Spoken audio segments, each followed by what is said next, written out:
keluarga Allah yang diberkati Tuhan, berjumpa kembali hari ini dalam perenungan kebenaran firman Tuhan yang pastinya akan memerdekakan kehidupan setiap kita. Renungan hari ini edisi 25 Oktober 2023 dengan judul Sukacita Penginjilan.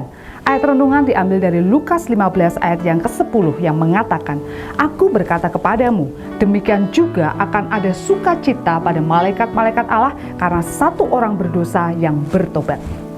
Ada seorang bapak yang sepanjang hidupnya tidak mau diajak ke gereja karena pernah mengalami kepahitan dengan hamba Tuhan yang terkenal. Peristiwa kepahitan itu dialami ketika bapak itu berusaha menjual kios usahanya kepada seseorang dan akhirnya laku. Sebagai tanda jadi atau uang muka, maka calon pembeli menyerahkan sejumlah uang tertentu kepada bapak itu.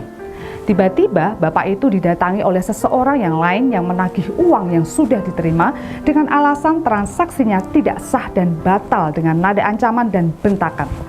Karena ketakutan, akhirnya uang muka yang sudah diterima dikembalikan.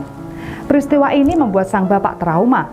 Beberapa waktu kemudian diperoleh informasi bahwa seseorang yang menagih kembali uang muka dan membatalkan transaksi jual beli kios itu adalah seorang hamba Tuhan yang sedang sekolah di luar negeri. Sejak peristiwa itu, sang bapak mengalami kekecewaan dan kepahitan yang sangat dalam terhadap semua hamba Tuhan.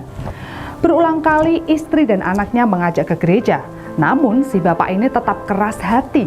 Ia tidak mau ke gereja karena rasa kecewanya kepada hamba Tuhan tersebut. Suatu ketika bapak tersebut mengalami tidak sadar diri karena pembuluh darahnya pecah di kepala akibat serangan tekanan darah tinggi dan ia dibawa ke rumah sakit. Istrinya adalah pribadi yang takut akan Tuhan dan selalu mendoakan sang bapak. Istrinya kemudian berbisik kepada suaminya, memintanya untuk menerima Yesus sebagai Tuhan dan Juru Selamat. Karena sang bapak sedang dalam kondisi koma, maka ia tidak dapat memberikan respon. Namun ajaibnya, ada tetesan air mata yang keluar dari sang bapak. Rupanya sang bapak ini di detik-detik akhir kehidupannya mau menerima Tuhan Yesus sebagai Tuhan dan Juru Selamatnya. Hal ini membuat seluruh keluarga bersukacita karena sebelum meninggal sang bapak ini diselamatkan. Ada sebuah sukacita besar meliputi orang-orang yang mengasihi, selalu mendoakan dan menginjili seseorang yang akhirnya bertobat. Puji nama Tuhan.